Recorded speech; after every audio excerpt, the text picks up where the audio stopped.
দেশে প্রথম নির্মিত হলো ট্রেনের ইঞ্জিন ও কোচ ঘোরানোর টার্ন টেবিল। লালমনিরহাট রেলওয়ে যন্ত্র প্রকৌশল অধিদপ্তরের উদ্যোগে টার্ন টেবিলটি নির্মাণ করা হয়েছে।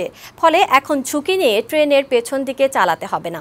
লালমনিরহাট সংবাদদাতা তৌহিদুল ইসলামের প্রতিবেদন। 1862 সালে ব্রিটিশ আমলে লালমনিরহাটে নির্মাণ করা হয় ট্রেনের টার্ন টেবিল। এটি দিয়ে ট্রেনের ইঞ্জিন ও কোচ সহজেই ঘোরানো যায়, কিন্তু 1993 সালের দিকে ওই টার্ন টেবিলটি নষ্ট হয়ে যায়। ফলে অনেক সময় ইঞ্জিন না ঘুরাতে পারায় পেছন দিক থেকে চালাতে হচ্ছে। এতে চালক পেছনে থাকা আঁকাবাঁকা রেললাইন দেখতে অসুবিধা হয়, দুর্ঘটনার ঝুঁকি থেকে যায়। তবে এই সমস্যার সমাধান করেছে লালমনিরহাট রেল বিভাগ। অব্যবহৃত যন্ত্রাংশ দিয়ে দেশে এই প্রথম লালমনিরহাট রেলওয়ে বিভাগ স্বল্প খরচে নির্মাণ করেছে টার্ন টেবিল।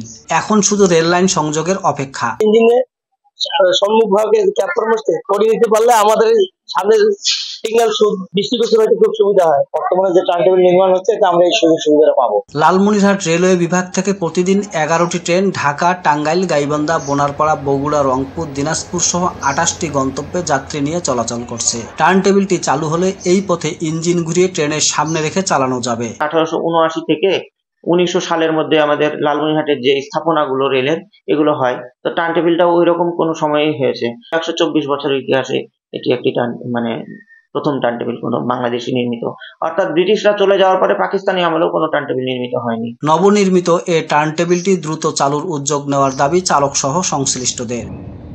তৌহিদুল ইসলাম, বৈশাখী সংবাদ, লালমনিরহাট।